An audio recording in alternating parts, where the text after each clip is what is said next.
हाँ हाँ। भारत माँ के माथे पर ये एक चमकीली बिंदी है। भारत माँ के माथे पर ये एक चमकीली बिंदी है। भाषाओं की रानी है, महारानी है, ये हिंदी है। हिंदी की महिमा का बखान करता हुआ मेरा ये शेर आपने सुना भी। मैं हूँ मोइन शम्सी। मुझे मिश्रा सर का आदेश हुआ तो मैंने उसको शिरोधार्य किया और हाजिर हो गया हूँ लेकर अपनी टूटी फूटी जानकारी आप सबके लिए। और उम्मीद करता हूँ कि थोड़ा सा ध्यान देंगे और यदि आपको आवाज़ ठीक मिल रही है तो उतने से ही संतुष्ट होंगे, ऐसी मैं उम्मीद करता हूँ, आशा करता हूँ। क्योंकि तस्वीर शायद उतनी अच्छी क्वालिटी की ना मिले क्योंकि नेटवर्क का इशू हमारे यहाँ आजकल चल रहा है। तो मिश्रा सर आ गए हैं। एक बार फिर मिश्रा सर को मैं जन्मदिन की बधाई देता हूँ। और बाकी सभी जो अभी जुड़ेंगे, हमारे बड़े और हमारे बराबर वाले और छोटे, उन सब के आने की बेताबी से प्रतीक्षा कर रहा हूँ मैं। तो विषय जैसा कि मिश्रा सर ने मुझे बताया था कि नुक्ते की अहमियत या नुक्ते की ज़रूरत या नुक्ता हिंदी वर्तनी में क्यों चाहिए, या इस तरह की बातों को मैं अपने अपनी अपनी राय को, अपने छोटे से ज्ञान को आप सब बड़े लोगों के सामने रखने की हिम्मत कर रहा हूँ।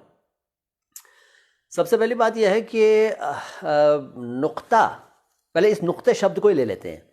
हिंदी की वर्तनी में नुक्ते की बात तो बाद में करेंगे, पहले नुक्ते शब्द को ही ले लेते हैं। नुक्ता, अब देखिए नुक्ता और नुक्ता दो अलग अलग शब्द हैं। कुछ लोग कन्फ्यूज हो जाते हैं और दोनों को एक ही समझते हैं। तो नुक्ता और नुक्ता दोनों अलग अलग शब्द हैं और इनके अर्थ भी अलग हैं। कुछ लोगों के लिए ये जानकारी आश्चर्यजनक हो सकती है, लेकिन ये सच है। इन दोनों का अर्थ बताऊंगा और ये भी मैं तुरंत मुद्दे पर आऊँगा कि हिंदी में नुक्ते की ज़रूरत है क्यों। पहले नुक्ता और नुक्ता दोनों की थोड़ी सी व्याख्या हो जाए तो अच्छा रहेगा। नुक्ता, पहले नुक्ता लेते हैं। न उ की मात्रा और आधा का और त और आ की मात्रा, नुक्ता। इस तरह हम लोग हिंदी में लिखते हैं, लेकिन ये नुक्तह है, नुक्तह। लेकिन नुक्तह न बोलते हैं और ना ही हिंदी में लिखते हैं, और ज़रूरत भी नहीं है। उर्दू में तो नुक्तह लिख लेते हैं, ठीक है, लेकिन हिंदी में नुक्ता है।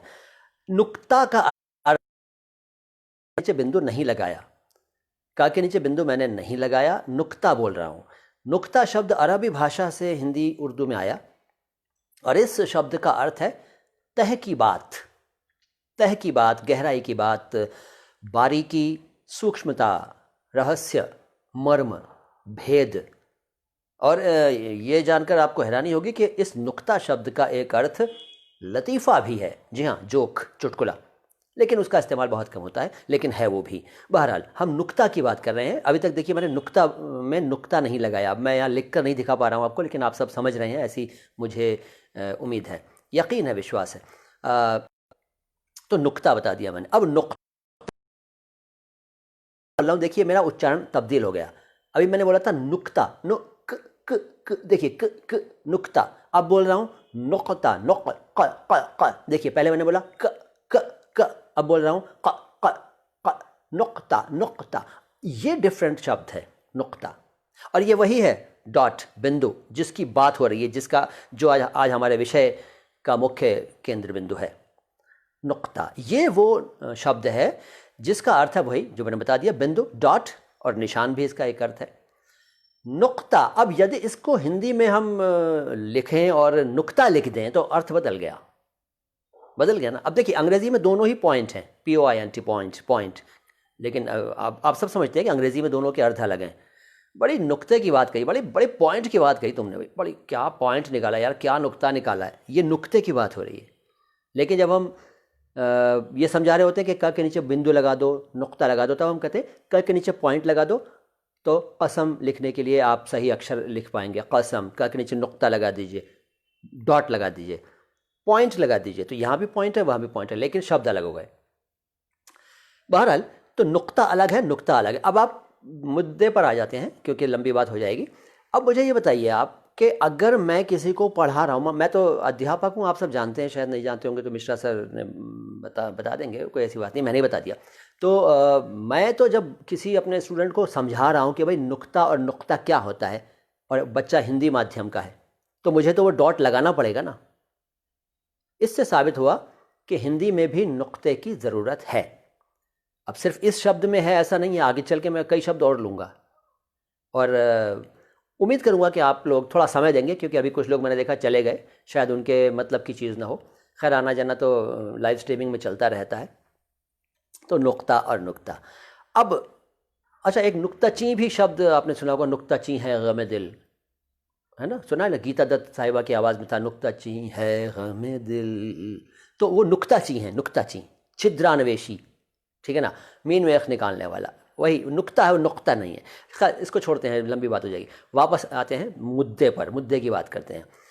तो साहब, नुक्ता जो है हिंदी में क्यों ज़रूरी है? कई लोग कहते हैं कि हिंदी में नुक्ते का कोई अस्तित्व नहीं है, कोई ज़रूरत नहीं है। क्यों नहीं है? एक मैंने कारण बता दिया कि जब मैं किसी विद्यार्थी को समझा रहा हूँ दो ऐसे शब्द जिनमें अर्थ अलग हैं और वर्तनी जो है वो नुक्ते के लगाने या न लगाने से कोई और अर्थ देने लगती है, तब तो नुक्ते की अहमियत हो गई ना हिंदी में। दूसरी बात यह है कि जब हम हिंदी भाषा की बात करते हैं तो हिंदी हमारी कोई छोटी मोटी भाषा नहीं है। जैसा कि मैंने पहले इस स्ट्रीमिंग की शुरुआत में अर्ज़ किया कि भारत माँ के माथे पर ये एक चमकीली बिंदी है, भाषाओं की रानी है, महारानी है ये हिंदी।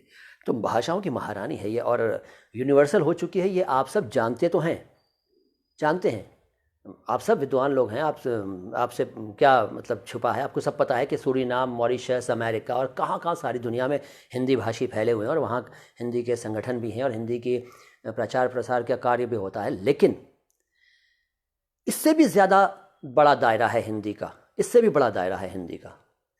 उर्दू भाषी क्षेत्रों, अरबी भाषी देशों और दूसरी भाषाओं को मुख्य भाषा मानने वाले देशों में भी हिंदी फैल रही है।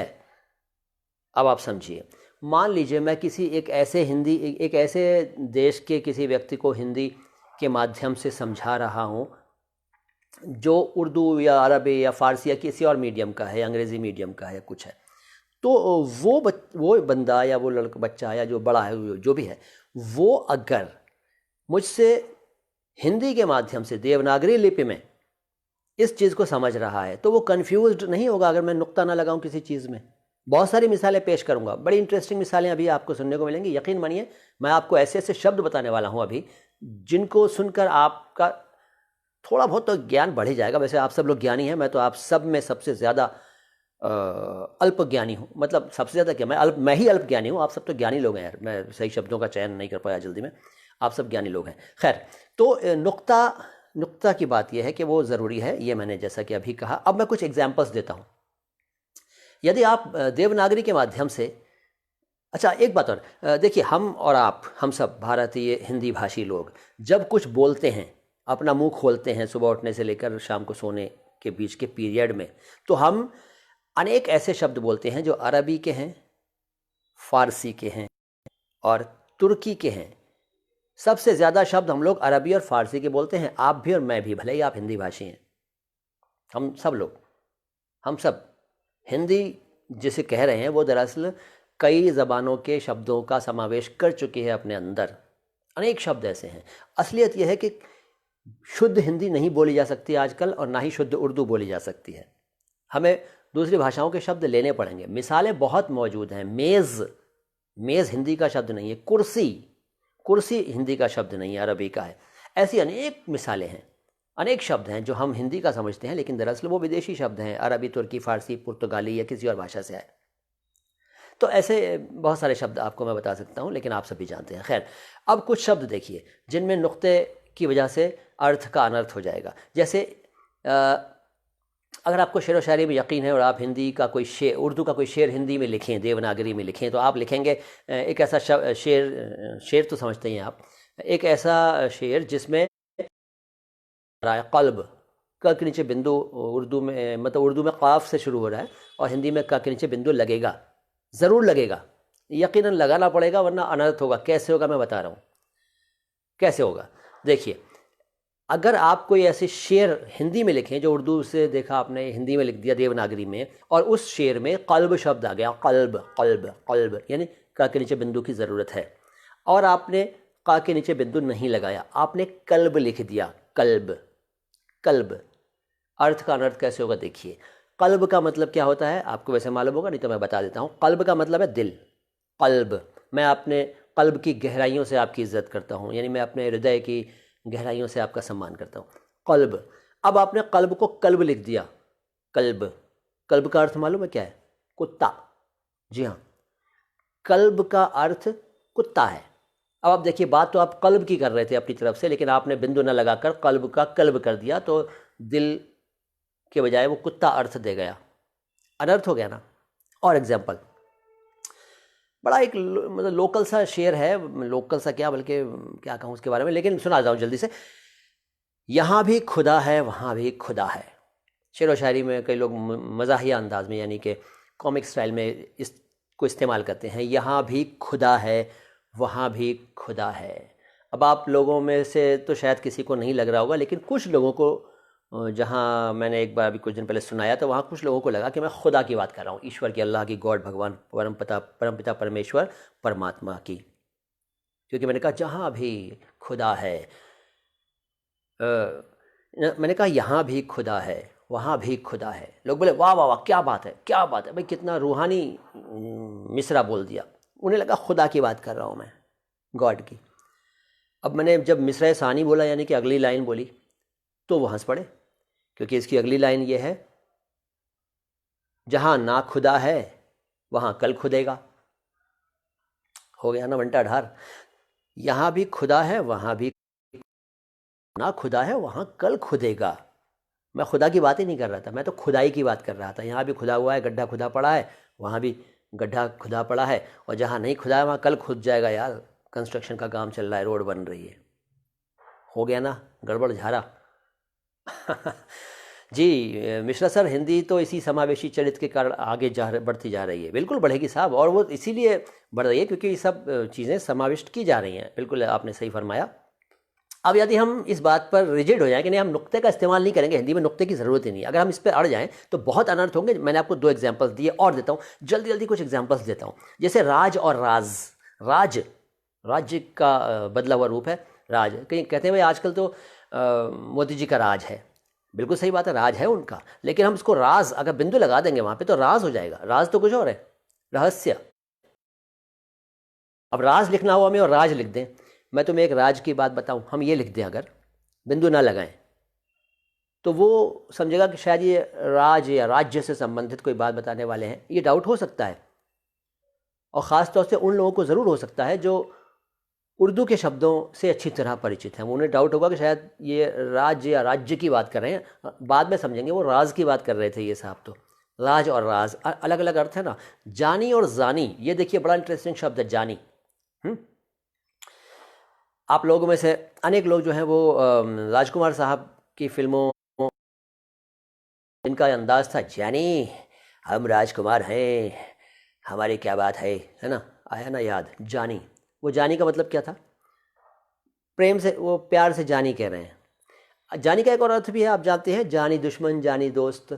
जानी जानी नुक्ते की कोई ज़रूरत नहीं है, लेकिन यदि आपने हिंदी में देवनागरी में जानी लिखा और नीचे नुक्ता लगा दिया तो शब्द हो गया जानी। आई एम सॉरी, जानी हो गया जानी। जानी का मतलब पता है वैसे कुछ लोगों को, लेकिन जिनको नहीं मालूम उनको बता दूं, जानी शब्द का अर्थ है व्यभिचारी। व्यभिचारी, बुरे कर्म करने वाला, लंपट, धूर्त, मक्कार, कुकर्मी, ये जानी का अर्थ है। तो आप किसी को लिख दिया, प्रेम से आप किसी को एक लाइन लिखी आपने और उसमें जानी शब्द से स्टार्टिंग की, संबोधन किया, और वहाँ उसको जानी लिख रहे हैं आप, तो वो तो नाराज़ हो जाएगा भाई, खुश थोड़ी होगा। अहमियत नुक्ते की, अर्थ अलग अलग है। अगला जरा। जरा हम लोग कहते हैं जरा हटना, हमें वो जरा कह देते हैं। देखो एक बात है, देखिए बोलिए कुछ भी, मेरा ये मानना है कि हम बोलें कुछ भी बोलें।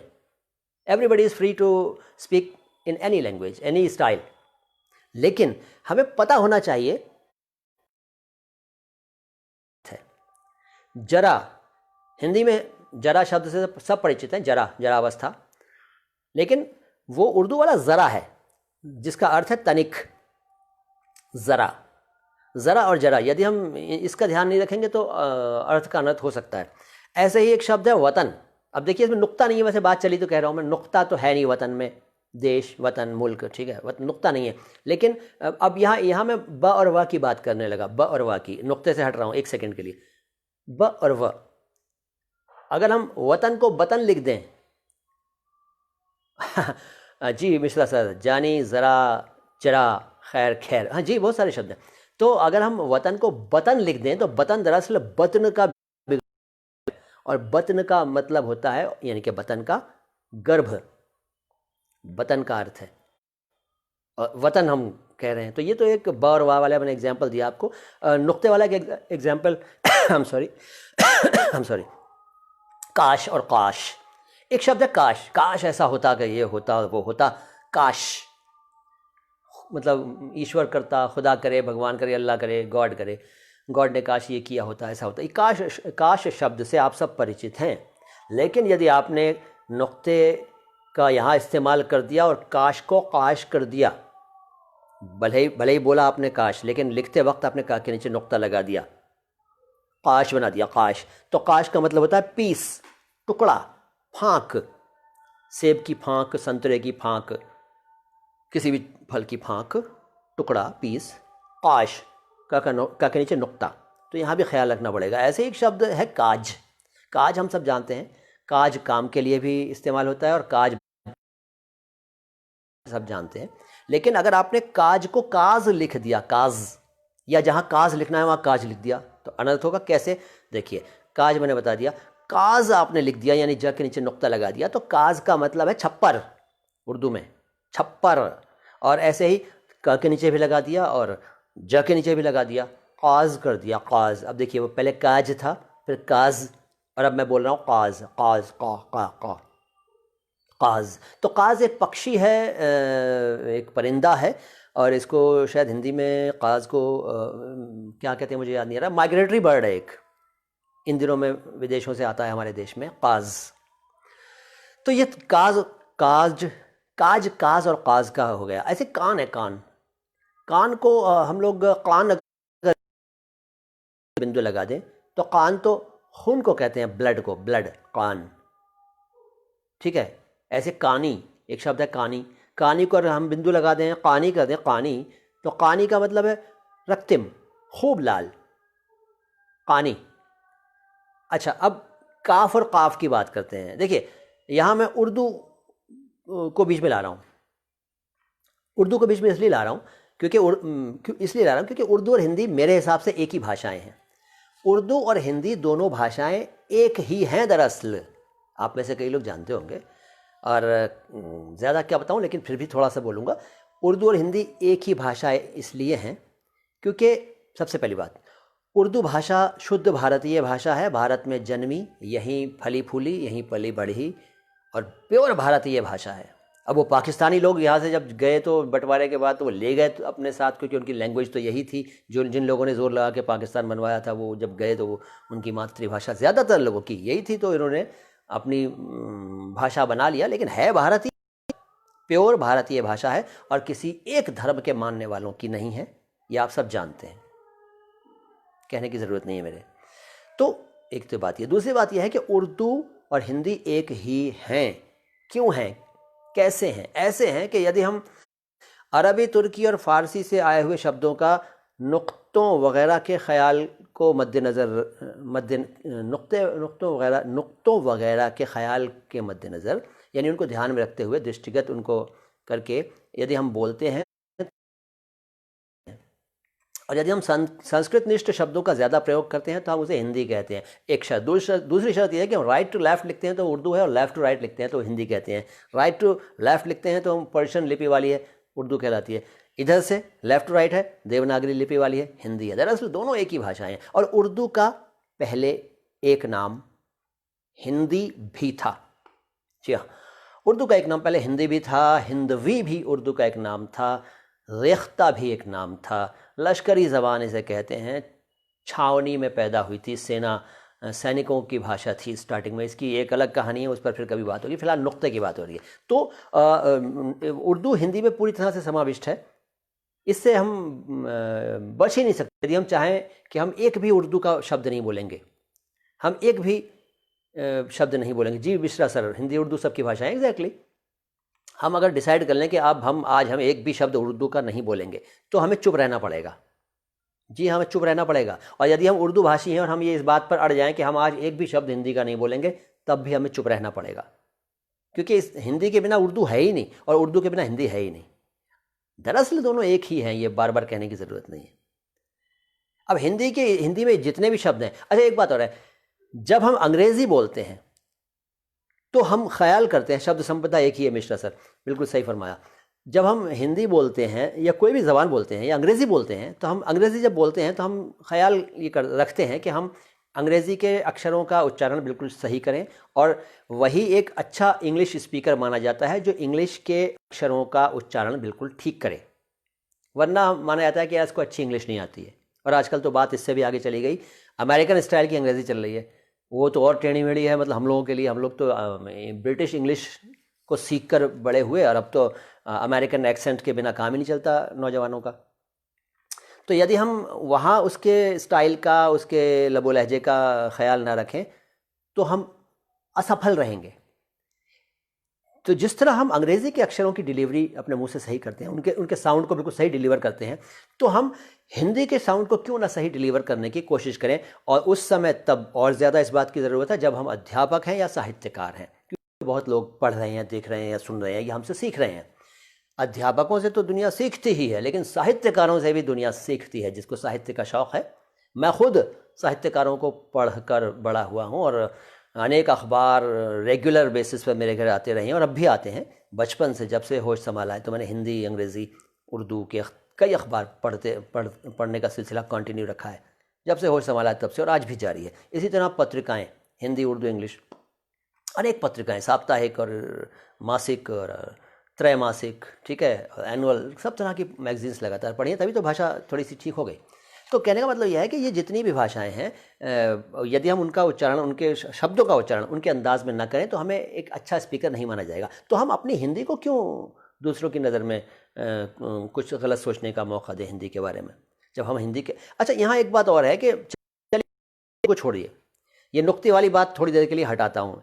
देखिए, ज, ज़, क, ख, ख, ग, घ, फ, फ, इनमें बाद वाले जो मैंने साउंड्स बोली, उनमें बिंदु लग रहा है, नुक्ता लग रहा है, उनको छोड़ दीजिए, थोड़ी देर के लिए छोड़ दीजिए। अब हिंदी के अक्षरों पर, हिंदी की वर्णमाला पर आते हैं। थोड़े से हिंदी के अक्षर देखें, उनके उच्चारण अगर हम सही करेंगे, इंसाफ करेंगे, जैसे स, श और श, है ना, क्ष, क्षेत्र, क्षत्रिय, ऐसे अनेक शब्द हैं, अनेक अक्षर हैं, वर्ण हैं, जिनका उच्चारण आजकल हमारे बच्चे जो हैं वो ठीक नहीं कर पा रहे हैं, क्योंकि लापरवाही हम सब लोगों की है। तभी तो बच्चे आजकल थोड़ा सा इस पर ध्यान नहीं दे रहे हैं। वरना आप सब लोगों ने तो अपने महान गुरुओं से कितना ज्ञान प्राप्त किया, और आप सब तो जानते हैं सही क्या है, गलत क्या है। लेकिन आजकल के बच्चे थोड़ा सा, हम जैसों की लापरवाही कहेंगे इसको, तो जो वो थोड़ा सा इस चीज़ से बेचारे महरूम हो रहे हैं। मैं तो खैर ज़ाती तौर पर कोशिश कर रहा हूँ कि ये उच्चारण और दूसरी चीज़ें शुद्ध बनी रहें, इसीलिए मैं माई हिंदी माई उर्दू नाम का यूट्यूब चैनल चलाता हूँ, और जो कि सिर्फ इसीलिए है कि भाषा शुद्ध हो। हिंदी उर्दू दोनों भाषाएं जो कि एक ही हैं। तो हम अगर उच्चारण पर ध्यान दे लें, तो जाहिर है कि हम लिखते समय भी ठीक लिखेंगे। एक बात तो ये। अगली बात यह है कि जब हम, अच्छा कुछ एग्जाम्पल और देता हूँ, मैं अभी आपको कुछ एग्जाम्पल और देता हूँ, जिनमें एक बार फिर मैं रिक्वेस्ट करूँगा कि जिन लोगों को तस्वीर साफ़ ना मिल रही हो नेटवर्क की इशू की वजह से, और आवाज़ मिल रही हो, तो कृपया वो आवाज़ से ही फ़ायदा उठाते रहें, सुनते रहें, और अपनी राय भी देते रहें। जिस तरह से मिश्रा सर हौसला अफजाई कर रहे हैं बीच बीच में, तो आप लोग भी अपनी बात कहें। और दिखाई देने में थोड़ा सा मसला है, अगर समस्या है तो सुनाई तो दे रहा है आपको यकीनन अच्छी तरह, तो सुनकर ही काम चला लें, और अपनी बात, अपनी राय और मार्ग दर्शन मुझे ज़रूर प्रदान करें, ऐसी आप सबसे मैं रिक्वेस्ट करता हूँ। तो मैं कुछ एग्जाम्पल और देता हूँ जिनमें क और का मतलब बिंदु का, नुक्ते का महत्व है। जैसे एक शब्द है काब, काब, अच्छा काब हिंदी में नहीं चलता है, कोई बात नहीं। जो उर्दू भाषी हैं, और इस वक्त उर्दू भाषी भी लोग देख रहे हैं, वो एक शब्द है उर्दू में काब। काब, काब सर्विंग बोल होता है जिसमें सब्जी रखकर या कोई चीज़ खाने की चीज़ रखकर सर्व की जाती है। काब यानी बड़ा प्याला जिसमें चम्मच डाल के निकाल के प्लेट्स में दिया जाता है, उसे काब कहते हैं उर्दू में। काब, कई जगह डोंगा कहते हैं, डोंगा, अरे भाई डोंगा उठाइयो, अरे भाई डोंगा लाइयो, ऐसे दावत में कहीं बैठे होते हैं तो होता है कई बार। तो काब, वो काब शब्द है। अब उसको हम, अगर हम किसी को समझा रहे हैं हिंदी के माध्यम से, देवनागरी के माध्यम से, काब शब्द का, मान लीजिए मैं किसी बच्चे को बता रहा हूँ कि बेटा ये काब एक शब्द है, और मैं उसको लिख के दिखाता हूँ देवनागरी में काब, और मैं बिंदु नहीं लगाता हूँ, बिंदु छोड़ देता हूँ, मैं कहता हूँ बेटा ये काब है, काब, तो बेटा ये काब है, काब, तो उस वक्त तो वो कुछ नहीं बोलेगा। लेकिन जब उसको परिचय होगा काब शब्द से, देवनागरी में वो उर्दू के शब्द लिख रहा है, लिखना सीख रहा है या कुछ कर रहा है, और देवनागरी में उसे काब लिखना पड़ता है, जिसका अर्थ है टखना, यानी कि पिंडली, पिंडली यानी कि टखना जिसका अर्थ है। तो उसको जब वो बच्चा देखेगा तो बोलेगा सर आपने काब भी ऐसे, टखने वाले शब्द को भी ऐसे बताया, और वो जो डोंगा वाला काब बता रहे थे उसको भी आपने ऐसे, तो ये तो बच्चा कंफ्यूज हो गया ना। इसलिए बिंदु की ज़रूरत है। तो जब तक मैं वहाँ बिंदु नहीं लगाऊंगा, यानी कि नुक्ता नहीं लगाऊंगा, तब तक मैं बच्चे को समझा ही नहीं सकता, बिल्कुल नहीं बता सकता कि ये काब और काब में क्या फ़र्क है। अनुराधा शर्मा साहिबा फरमाती हैं क्ष, त्र, ज्ञ और रि तो आजकल के बच्चे प्रयोग ही नहीं करते, या उन्हें करना ही नहीं सिखाया जाता। एग्जैक्टली मैं वही अभी कहने वाला था, उसी पर आ रहा था मैं, कि दरअसल ये हम लोगों की, अध्यापकों की थोड़ी सी, इतनी सी लापरवाही है, इतनी सी, अब लापरवाही कहें या काम का बोझ कहें। अध्यापक आजकल इतना ज़्यादा बिज़ी रहते हैं, अध्यापन कार्य के अलावा भी कई काम करने होते हैं, तो हो सकता है थोड़ी सी लापरवाही कभी कभी हो जाती है, और बच्चे तो फिर उसका फ़ायदा उठा लेते हैं। तो ये चीज़ होती है जो अनुराधा शर्मा साहिबा ने फरमाया। अच्छा, एक तो ये, और अच्छा एक मैं देखता हूँ कि एक चैनल है, मैं नाम नहीं लूँगा, किसी चैनल का नाम नहीं लेते ऐसे, एक क्या बल्कि एक से ज़्यादा न्यूज़ चैनल्स हैं जिनमें कुछ आवाज़ें, कुछ वॉइस आर्टिस्ट जो करते हैं ना, वो वॉइस ओवर, तो उस वॉइस ओवर को जब मैं सुन रहा होता हूँ तो कुछ पर्टिकुलर आवाज़ें हैं, अब तो मैं उन आवाज़ों को पहचान गया हूँ। जब वो आवाज़ें आती हैं, वो जब सामने कुछ न्यूज़ की तस्वीरें चल रही हैं और पीछे से आवाज़ आ रही है, तो उसमें, उन आवाज़ों में एक कुछ साहिबान ऐसे हैं इन चैनलों पर जो ज़बरदस्ती नुक्ता लगाने की कोशिश करते हैं। उन्हें लगता है कि शायद अगर उर्दू का कोई शब्द है तो नुक्ते के बिना होगा ही नहीं, होगा ही नहीं, ऐसा लगता है। कामयाब को कामयाब बोलते हैं, का बड़ा अच्छा बोलते हैं, लेकिन गलत जगह बोलते हैं, कामयाब, कामयाब। और किताब को किताब बोलते हैं, किताब, किताब। अब देखिए अर्थ का अनर्थ कैसे कर दिया उन्होंने। एक छोटा सा एग्जाम्पल, किताब आप सब जानते हैं, अरबी का शब्द है, ये शायद कुछ लोग ना जानते हो। किताब अरबी का शब्द है, कुर्सी भी अरबी का। किताब, किताब आपने लिखा, क के साथ इ की मात्रा लगाई, त आब, किताब लिख दिया। अब आपने उस पर बिंदु लगा दिया, कैसे कबाड़ा कर दिया, देखिए। किताब शब्द जो है उसका अर्थ है गिरेबान, गरीबां भी कहते हैं उर्दू शायरी में, गरीबां, गिरेबान, गिरेबान पकड़ लिया, कहते हैं ना, गिरेबान पकड़ के वो मारा खींच के। गिरेबान है अर्थ किताब का, जो वो कुछ लोग ज़बरदस्ती नुक्ता लगाने के चक्कर में भूल जाते हैं, क्योंकि उन्हें पता नहीं है। वो समझते हैं कि उर्दू का कोई शब्द है तो नुक्ते के बिना तो होगा ही नहीं। ऐसी गलती अनेक जगह हो रही है। Doctor A.K. भट्ट साहब फरमाते हैं, बहुत खूब, एक लंबे समय के बाद एक समर्थ शिक्षक को सुन पा रहा हूँ। हुजूर डॉक्टर साहब, मैं कुछ नहीं हूँ, मैं तो निकृष्टतम, तुच्छतम प्राणी हूँ दुनिया का, छोटा सा ज्ञान रखता हूँ और अपने ज्ञान को बढ़ाने में लगा रहता हूँ। आप सबकी दुआएं हैं जो मैं कोशिश करता रहता हूँ। तो ये किताब और किताब का मैंने एक अंतर बता दिया, किताब, किताब, तो ये जानना ज़रूरी है। भले हम बोलें कुछ भी, लेकिन जब हम अध्यापक अगर हैं, समझा रहे हैं, बच्चों को पढ़ा रहे हैं, तो हमें भाषा का ध्यान रखना ही चाहिए। आज हमारे जो आवाम का मतलब जनता, आप सब समझते हैं कि जो भाषा अशुद्ध हो गई है, उसका कारण यही है कि हम शिक्षकों ने ही अपने लेवल पर कहीं ना कहीं थोड़ी बहुत लापरवाही की है। यदि हम स्टार्टिंग में ही अपने इस फ़र्ज़ को बखूबी निभा दें, उच्चारण ठीक करने पर ध्यान दे दें, तो बड़े होने के बाद तो बच्चे परफेक्ट बोलेंगे। कुछ चीज़ें जो हम हमेशा गलत पढ़ाते हैं, वो सिस्टम चल रहा है। अच्छा, गलत भी नहीं पढ़ाते हैं, वो छोटे बच्चे को वैसे ही समझाया जाता है। जैसे हम स, श और श, तीनों श जो बताते हैं ना, तीनों स, श और श पढ़ाते होते हैं, तो हम ज़्यादातर अध्यापक ये स, श और श नहीं समझाते हैं, हालांकि वो जानते सब हैं, अध्यापक सब जानते हैं, लेकिन समय की कमी या मजबूरी या व्यस्तता या प्रेशर काम का, वो इस चीज़ को नज़रअंदाज कर जाते हैं, और उससे होता यह है कि बच्चा बड़े होते होते होते होते अपनी भाषा को भ्रष्ट कर चुका होता है। एक एग्जाम्पल है, स हम पढ़ाते हैं स से सरोता, कौन सा सा? सरोता वाला। वो कहता हाँ सरोता वाला, नहीं नहीं सरोता वाला सा नहीं, संयम वाला सा। यहाँ अशुद्ध होता ही नहीं, संयम नहीं होता, शल्यम होता है, शल स श। एक तो गलती हम ये करते हैं, संयम न शल्यम या शलगम, वो ठीक है। श की बात कर रहा हूँ केवल, शल श, शरीफे वाला शाह हम कहते हैं, शरीफ ना, सरोते वाला शाह नहीं, शरीफे वाला शाह। एक और गलती यार, ये वाला क्या होता है? छोटे बच्चे को नर्सरी प्राइमरी लेवल पे तो आप ठीक है, स श, सरोते वाला शाह, षटकोण वाला शाह, वो सब ठीक है, लेकिन अब बड़ा हो गया बच्चा तो उसको पता होना चाहिए ना कि भैया स का उच्चारण स है, स स। तो सरोता वरोता को कुछ स है, और दूसरा है श, जिसको हम शरीफे वाला या शलगम वाला शलजम वाला कहते हैं, वो श है। अब स श स श स श।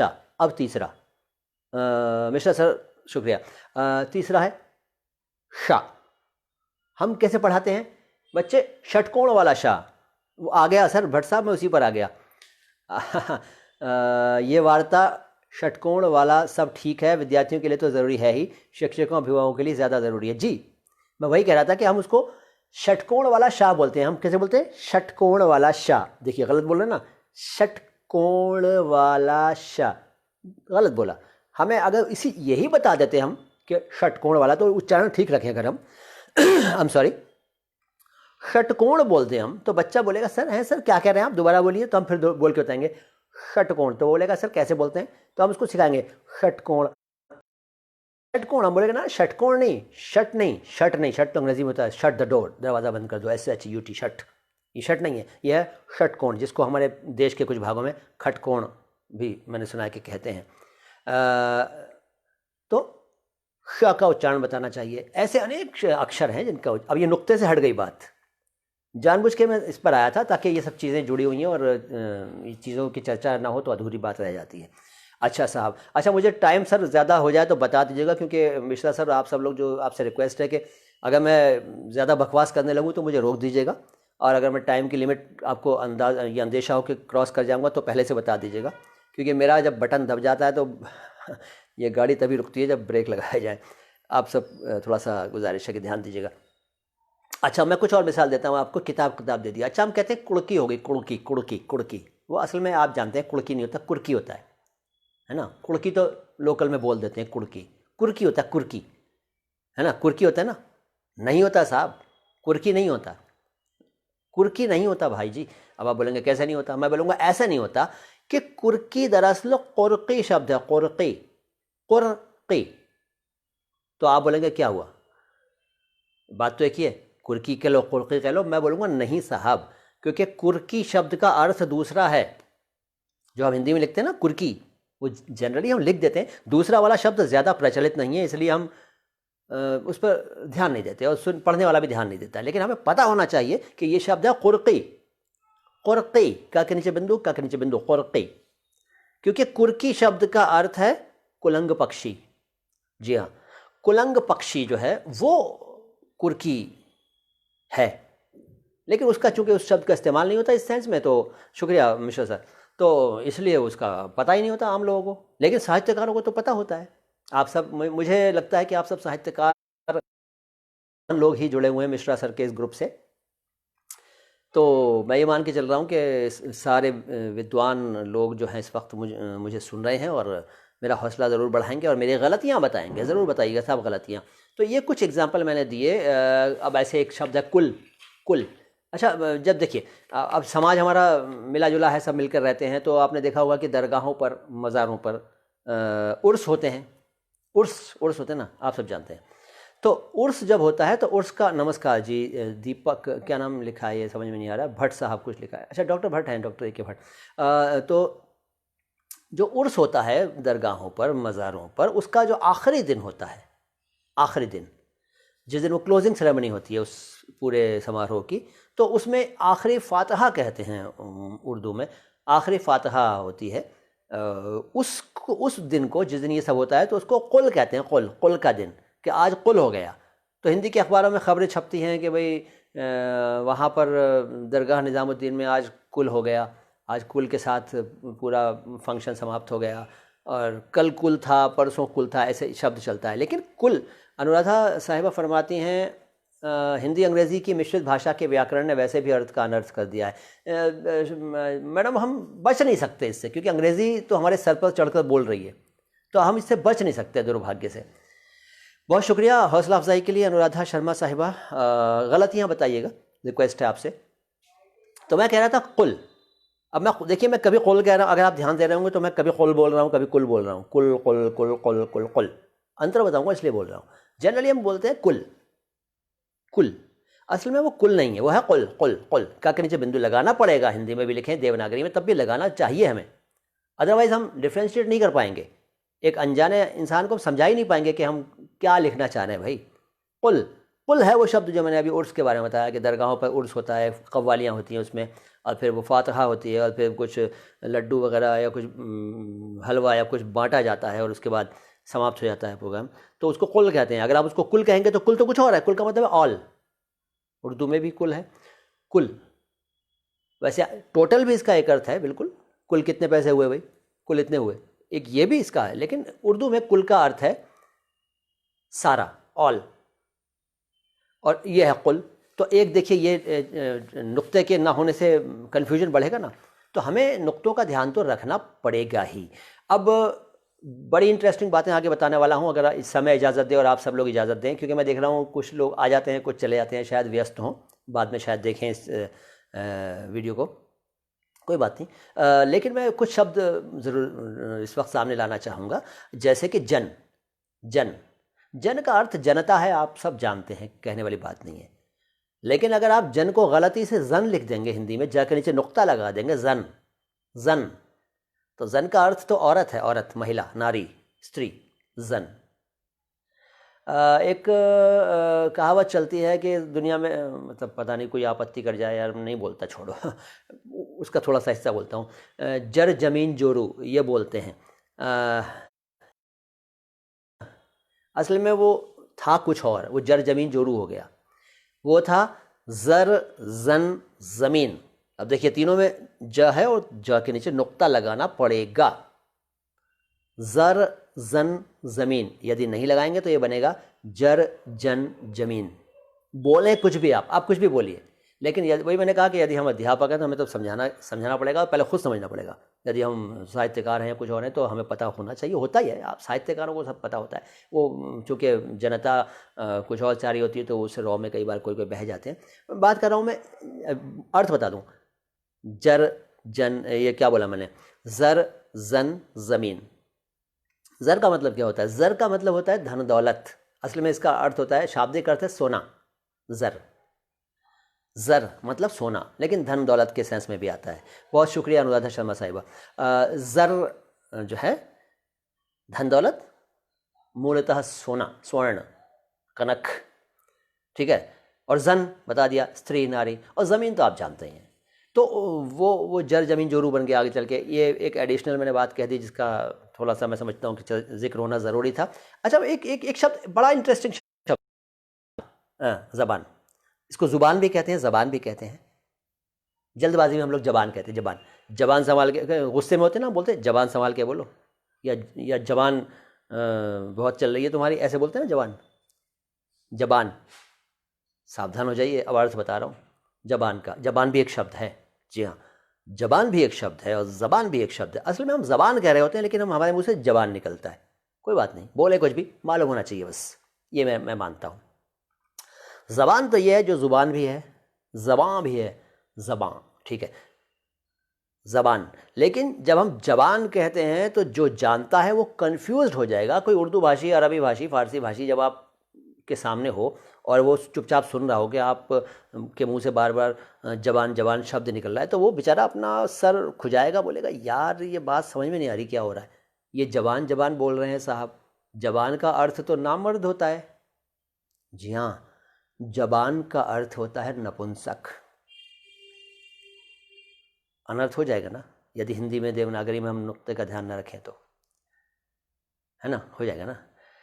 और देखिए एक शब्द है वो जमाना, ज़माना तो आप सब जानते हैं, बड़ा सिंपल है, आसान है। जमाना, ज़माना, जमा देना, जमाना, ज़माना दुनिया, वक्त, दौर, समय, ठीक है। जर और ज़र भी एक शब्द है। जर, जर का मतलब गड्ढा होता है, एक शब्द, एक अर्थ गड्ढा भी है उर्दू में जर का, ठीक है। और ज़र सोना बता दिया मैंने आपको। अच्छा, बड़ा मशहूर शब्द है जलील और जलील। अक्सर नाम होता है लोगों का, जलील भाई, जलील भाई होता है ना, आपने सुना होगा, कोई ना कोई जलील भाई आपके टच में कभी ना कभी ज़रूर आए होंगे।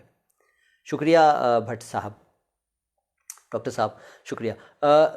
जलील भाई, आप ध्यान दीजिए साहब, आप उनको जलील भाई तो कहेंगे नहीं ना, कहीं यहाँ भी नुक्ता लगा दिया किसी ने गलती से तो भाई साहब वो नाराज़ हो जाएंगे, बोलेंगे यार तुम मुझे जलील कर रहे हो, मैं तुम्हें जलील नज़र आता हूँ, मैं तो जलील हूँ। हो गया ना घोटाला। ज़ुबान जुबान, जी भातेंदु सर, तो मैं जलील, बिल्कुल सही फरमा, जलील और जलील की बात कर रहा हूँ कि जलील, जलील का अर्थ क्या? जलील भी एक शब्द है और जलील भी एक शब्द है। जलील का अर्थ है अपमानित, ठीक है, अपमानित, और इस तरह के अर्थ हैं इसके, जलील या घटिया या तुच्छ या अधम या नीच, ये बहुत सारे अर्थ हैं जलील के। जलील कह रहा हूँ मैं, हिंदी में लिखते वक्त जाके नीचे नुक्ता लगाना पड़ेगा, अदरवाइज वो जलील हो जाएगा। और जलील शब्द का अर्थ कुछ और है। जलील शब्द का अर्थ है पूज्य, महान, प्रतिष्ठित, जलील। अब देखिए, यदि आप किसी को जलील और जलील का अर्थ बता रहे हैं देवनागरी के माध्यम से, नुक्ता लगाना पड़ेगा ना, नहीं लगाएंगे तो बताना पड़ेगा। एक शब्द और लेते हैं, एक शब्द के शब्द तो बहुत हैं, जब तक आप रोकेंगे नहीं मैं चलता रहूँगा। चंद्र कला सिंह साहिबा आई हैं, शुक्रिया आपका, आभार आपका कि आपने ज्वाइन किया। जाफराबाद, दिल्ली में एक जगह है जाफराबाद, जाफराबाद, इसको जाफराबाद वाले ही गलत बोलते हैं, जालिम जालिम। जी सर, भातेंदु सर, बिल्कुल सही फरमाया, जालिम जालिम, बिल्कुल सही कहा आपने। अच्छा, मैं कह रहा था जाफराबाद दिल्ली में एक जगह है जाफराबाद, उसको मैंने देखा है कि उधर के ही लोग, और यहाँ तक के अल्पसंख्यक समुदाय के लोग ही उसको जाफराबाद कहते हैं, जाफराबाद, यानी कि वो ज़बरदस्ती नुक्ता लगाते हैं, और नुक्ता लगाने से वो क्या गड़बड़ कर डालते हैं वो समझते नहीं हैं, जल्दबाजी में या लापरवाही में। क्योंकि वो जाफराबाद है, जाफर प्लस आबाद, जाफर अलग शब्द है और वो कहते हैं जाफराबाद, तो जाफराबाद तो नहीं है, गलत है वो, जफ़राबाद होता तो ठीक था, जफ़र प्लस आबाद और जाफर प्लस आबाद। जाफराबाद को जाफराबाद कहते हैं, गलत कहते हैं। जाजिम होती है, जाजिम एक चीज़ होती है, जाजिम। अब इस मेरी बातों को सुनकर अगर कोई पूरी बात ध्यान से न सुने और थोड़ी सी वीडियो देखकर नुक्ते अपने सुधारने की कोशिश में लग जाए तो वो गलती बहुत बड़ी कर देगा। कुछ एग्जाम्पल्स मैं दे चुका हूँ, कुछ और देता हूँ। जैसे जाजिम होती है, आप सब जानते हैं, जाजिम जो होता है मोटा बिछावन, मोटी दरी टाइप की, वो चादर टाइप की जो बिछाते हैं हम। शायद जलाल शब्द भी इसी, बिल्कुल बिल्कुल अनुराधा जी, जलाल और जलाल पर भी आऊँगा अभी मैं, वो भी मेरी लिस्ट में है। बता रहा था जाजिम, आप सब जानते हैं जाजिम बिछाने की होती है, उसको जाजिम मत कह दीजिएगा, नुक्ता मत लगा दीजिएगा कि सोचकर यार ये तो उर्दू का है शब्द। बेशक उर्दू का शब्द है जाजिम, जाजिम, जाजिम जो बिछाने वाली है, लेकिन वो जाजिम ही है, तुर्की भाषा का शब्द था मूलतः, उर्दू में आया फिर हिंदी में आ गया, जाजिम। उसको जाजिम नहीं मत कीजिएगा, क्योंकि जाजिम शब्द का अर्थ होता है मजबूत इरादे वाला, जाजिम मजबूत इरादे वाला। ऐसी जानू, बड़ी इंटरेस्टिंग बात सुनिए, जानू एक शब्द है, ये हमारे नौजवान अक्सर इस्तेमाल करते हैं इस शब्द का, जानू। फिल्मी गानों में भी आता है जानू, तू मेरा जानू है, या जानू जानम जाने मन, या जानू जानू शब्द बहुत चलता है, बच्चे लोग, नौजवान लोग इस्तेमाल खूब करते हैं। मैं यहाँ सिर्फ शब्द को बता रहा हूँ। जानू शब्द आप लिखें हिंदी में जानू, जा के नीचे नुक्ता लगा दें, नुक्ता, नुक्ता नहीं नुक्ता, वो हो जाएगा जानू। जानू का अर्थ क्या अर्थ है? जानू का, जानू का अर्थ है घुटना, घुटना, जानू। अब देखिए, जानू अलग जानू अलग, हो गया ना गड़बड़ी हो गई ना गड़बड़ा कह दिया मैंने, जानू और जानू का हो गया। ऐसे जाल है। डॉक्टर भट्ट साहब फरमाते हैं, अत्यंत रोचक एवं ज्ञानवर्धक, मेरा विनम्र निवेदन है यदि संभव हो तो कम से कम 1 सप्ताह तक ये वार्ता 1 घंटे नियमित रूप से प्रसारित हो, सबका भला हो सकेगा। शुक्रिया डॉक्टर भट्ट साहब, आप सबसे गुजारिश करूंगा कि यदि जैसा आप फरमा रहे हैं वो संभव ना हो, और मेरे ख्याल से ये नाइंसाफ़ी होगी कि मैं ही मैं आता रहूं, लेकिन मेरी इससे गुजारिश है, यदि आप इंटरेस्ट लेते हैं इन चीज़ों में तो माई उर्दू। वहाँ लगभग 619 वीडियोज़ हो चुके हैं पिछले लगभग पौने 4 सालों में। आप हमारे चैनल पर तशरीफ़ लाइएगा और देखिएगा, तो यकीनन मैं भी आपसे बहुत कुछ सीखूंगा जब आप उस चैनल पर आएंगे। तो माई हिंदी माई उर्दू। शुक्रिया। तो मैं अगला शब्द बता रहा, भारत मिश्रा से फरमाते हैं गज़ल, गज़ल, गजल, गजल। जी सब डिफरेंट है। सीमोर भी दिखा रहा है ये। सीमोर के बाद क्या आएगा देखूं सर। सर सीमोर यहाँ लिखा हुआ आ रहा है क्या सर? एक सेकेंड, ये क्या हुआ? माफ़ कीजिएगा, ये कुछ गड़बड़ी हो गई मुझसे। हाँ पता नहीं क्या हो गया था, मैंने छू लिया उसको। मैं एक्चुअली प्रॉपरली फेसबुक पर फर्स्ट टाइम लाइव कर रहा हूँ। कल करके देखा था थोड़ा सा, क्योंकि मैंने कभी फेसबुक पर लाइव नहीं किया था, यूट्यूब पर तो करता हूँ। तो सर गज़ल सही है भारतेंदु मिश्रा सर। गज़ल, ग के नीचे भी नुक्ता लगाना पड़ेगा और ज के नीचे भी नुक्ता लगाना पड़ेगा। गज़ल, ग। अच्छा, मैंने अपने चैनल पर ख बोलेंगे कैसे, ख बोलेंगे कैसे, फारफा का करेंगे, प्लीज़ देखिएगा आप लोग माई हिंदी माई उर्दू चैनल पर आकर। तो ये सब चीज़ें मैंने वहाँ विस्तार से बताई हुई हैं, यहाँ से बोलूँगा तो बहुत लंबी बात हो जाएगी।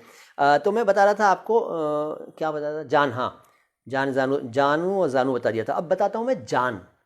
जान, जान शब्द जो है, चलिए जान के बारे में छोटा सा बताता हूँ। जान जो है ना, सिंपल है जान, उसको हम जान कर देंगे तो जान शब्द का अर्थ है बुरे विचारों वाला, बुरे ख्यालात वाला।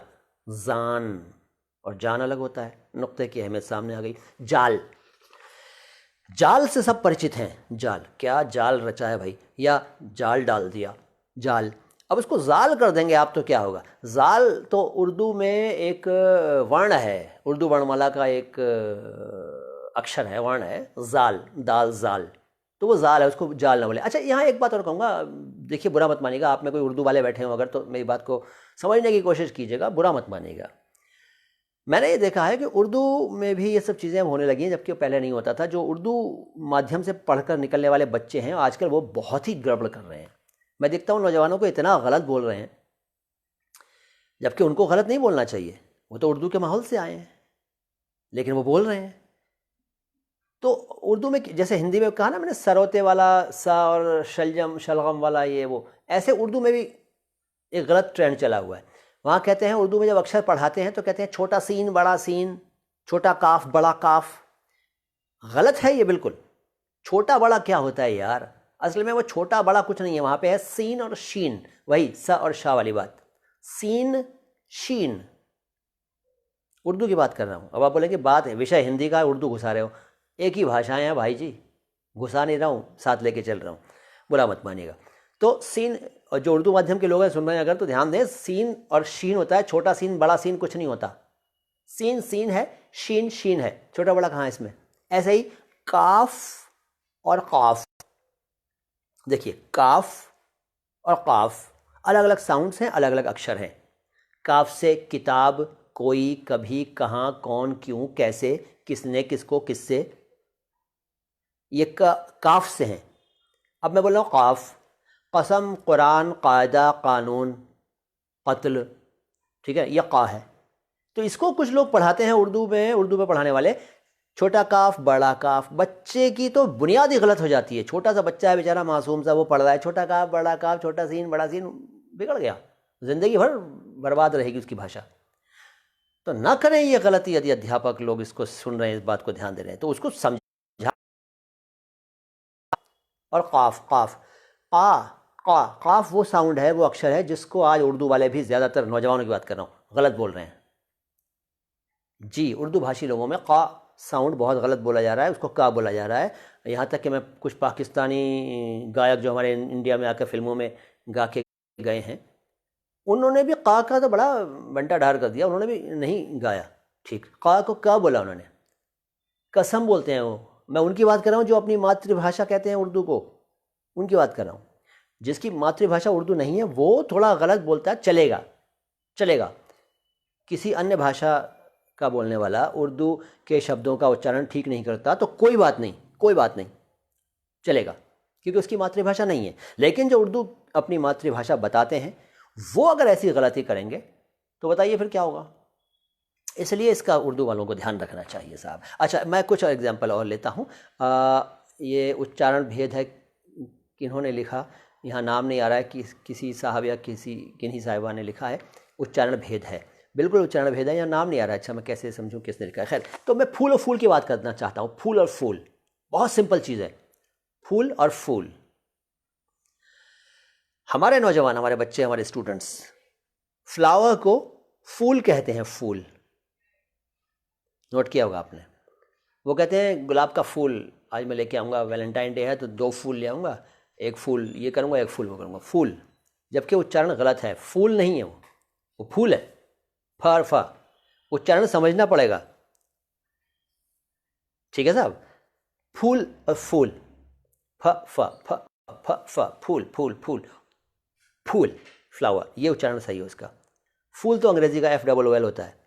ऐसे ही बाग और बाग है, बाग, बाग तो उसे कहते हैं डोर को, बाग डोर है ना, लगाम, उसको बोलते हैं बाग। और बाग गार्डन को बोलते हैं, तो वहाँ भी नुक्ते का ध्यान रखना पड़ेगा। ऐसे बीज और बीज, बीज बीज तो सब जानते हैं क्या होता है, बीज। लेकिन बीज अगर उसको हम कर देंगे बीज, जा के नीचे अगर हमने नुक्ता लगा दिया तो वो बीज हो जाएगा। बीज शब्द का क्या अर्थ है? बीज शब्द का अर्थ है गोरे रंग की महिलाएं, बीज। और बीज तो बीज है। तो यदि इन दोनों को हम समझा रहे हो, इन दोनों शब्दों को समझा रहे हो, तो डिफ्रेंशिएट करने के लिए बिंदु लगाना पड़ेगा ना। ऐसे ही रज़ा है, रज़ा, रज़ा नाम होता है रज़ा, असल में वो शब्द रिज़ा है, Riza originally that is Riza, but चलता है रज़ा। उसको रजा कर दीजिए अगर आप, रजा, रजा, तो रजा का अर्थ कुछ और है।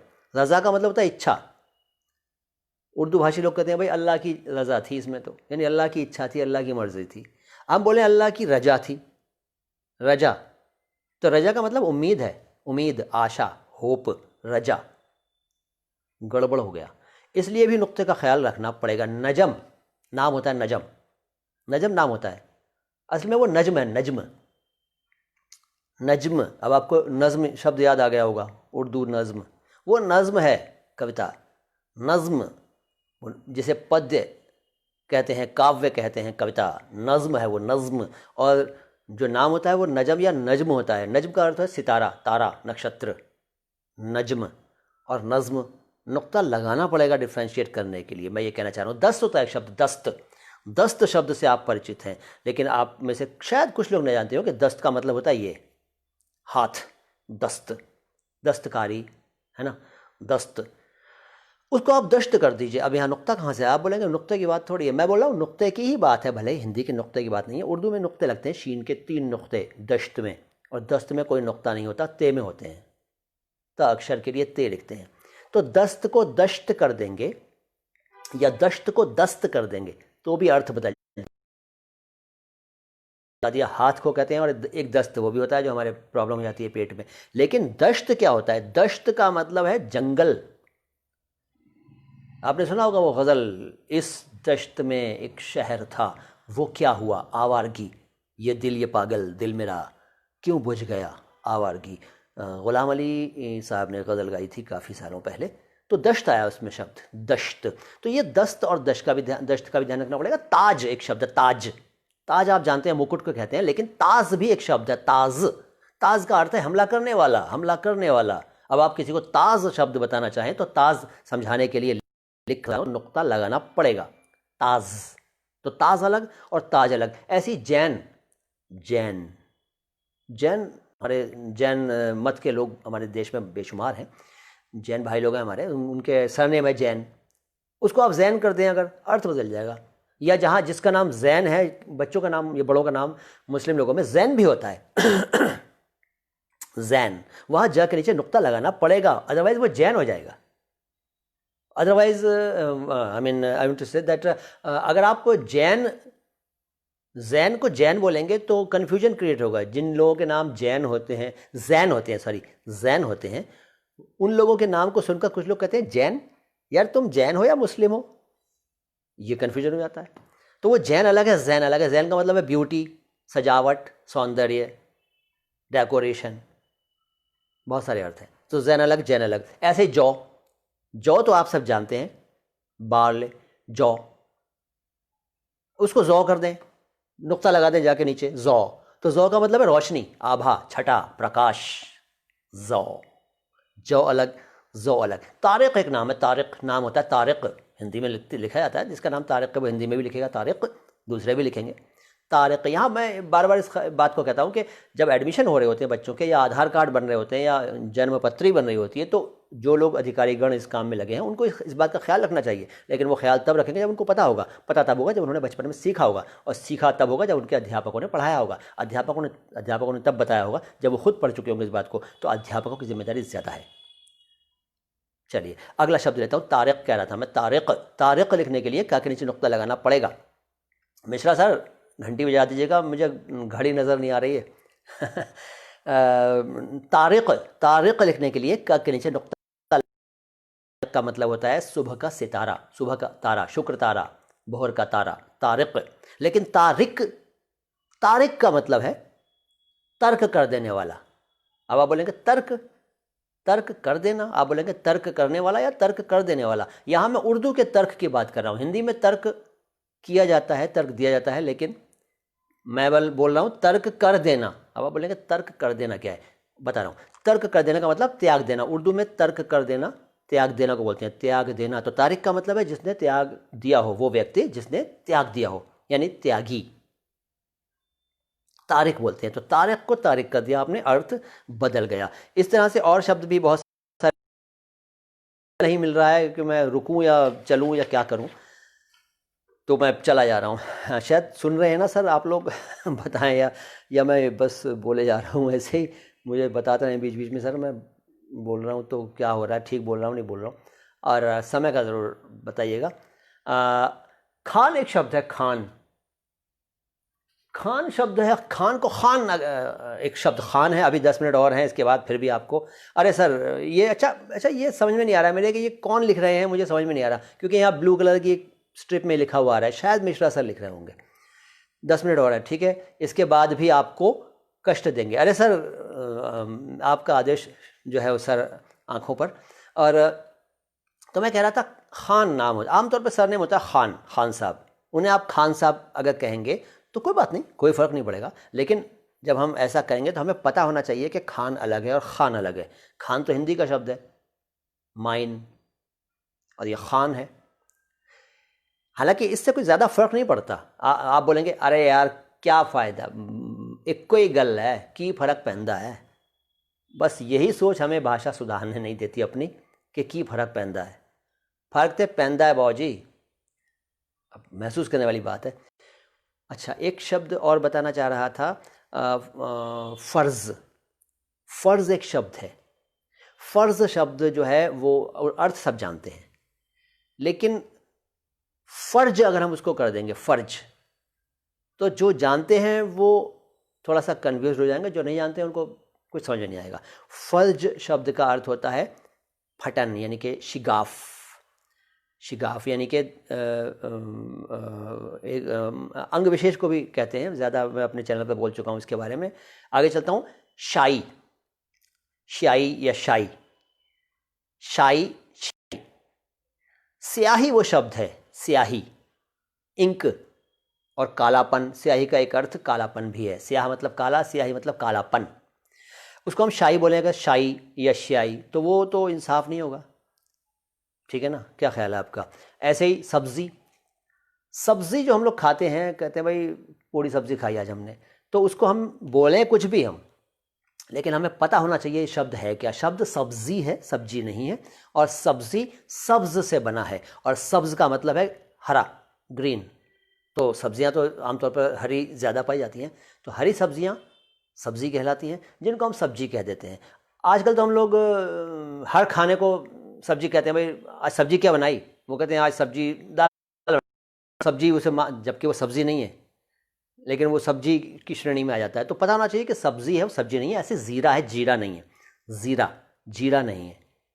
जीरक तो है, संस्कृत से आया हुआ जीरक, वो अलग है। जीरक है, बात यही है वो जीरक शब्द अलग। ज़ीरा बोलेंगे तो ज़ीरा है, वो जीरा नहीं है। बाकी आपकी मर्ज़ी, कुछ भी बोलिए। ऐसे शादी और शादी का चक्कर है। शादी प्लेन, ऑर्डिनरी, और शादी मैरिज, बहुत सारे अर्थ हैं। किसी ने फरमाया बहुत अच्छा लग रहा है, सार्थक चर्चा हो रही है, शुक्रिया। मैं ये सीखूंगा कि ये ब्लू पट्टी जो आ रही है इसमें नाम नहीं आ रहा है कहने वालों का, तो ये क्या हो रहा है, मुझे सीखना पड़ेगा। अच्छा एक और इंटरेस्टिंग बात बताता हूँ। वैसे बहुत शब्द हैं। खरगोश के बारे में एक बड़ी इंटरेस्टिंग बात बताता हूँ। खरगोश।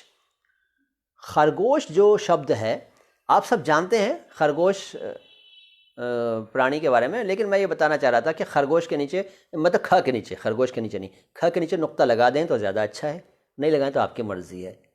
खरगोश, खरगोश, गोश नहीं, गोश, खरगोश। अच्छा, खरगोश का अर्थ बताता हूँ यहाँ आपको, ध्यान दीजिएगा। मुझे लगता है कि शायद कुछ लोगों को ना मालूम हो ये जो मैं बताने वाला हूँ, बड़ी इंटरेस्टिंग बात है। खरगोश, खरगोश दो शब्दों से मिलकर बना है जी, एक खर और एक गोश। गोश्त नहीं कह रहा हूँ, मांस मीट नहीं कह रहा हूँ, मैं बोल रहा हूँ गोश, गोश, गोश। खरगोश, खर का मतलब क्या होता है? खर का मतलब होता है गधा, डोंकी, और गोश का मतलब होता है कान। तो खर जैसा गोश हो जिसका, या खर जैसे गोश हो जिसके, गधे जैसे कानों वाला प्राणी खरगोश। ध्यान दीजिए, कान लंबे होते हैं ना, गधे की तरह होते हैं ना खरगोश के, ये इसका नाम का डिटेल है।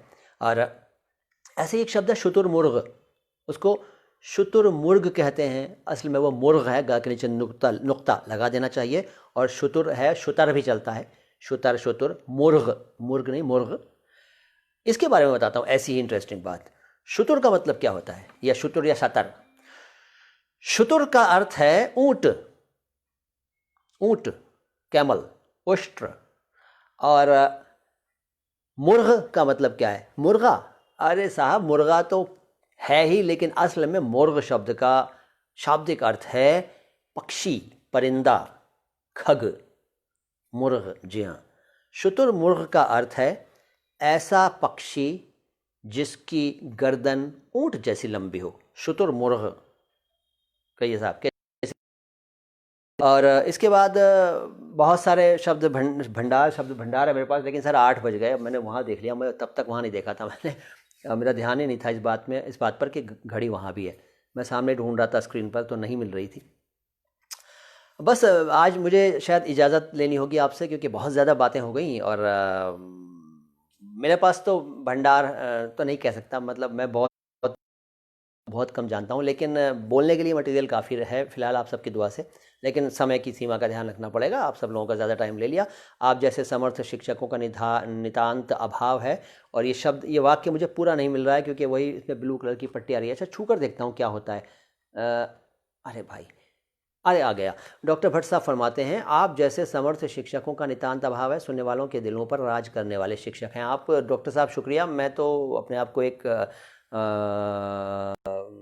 विद्यार्थी और हमेशा सीखने में लगा रहता हूँ, सबसे कुछ ना कुछ सीखता रहता हूँ। बस आप लोगों का प्रेम मिलता रहे, आप लोगों का आशीर्वाद मिलता रहे, तो मैं और सीखता रहूँगा। और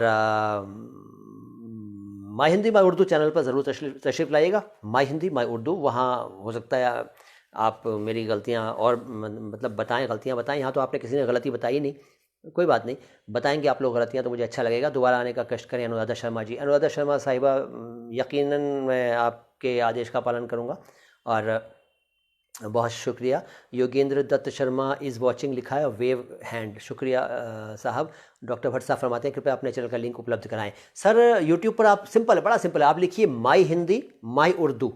लिंक तो वैसे शर्मा सर को दे दूंगा, साहचर्य में भेज दूंगा लिंक, लेकिन वैसे बता रहा हूँ, बहुत सिंपल है, माई हिंदी माई उर्दू, सब कुछ मेरा माई हिंदी माई उर्दू यूट्यूब पर।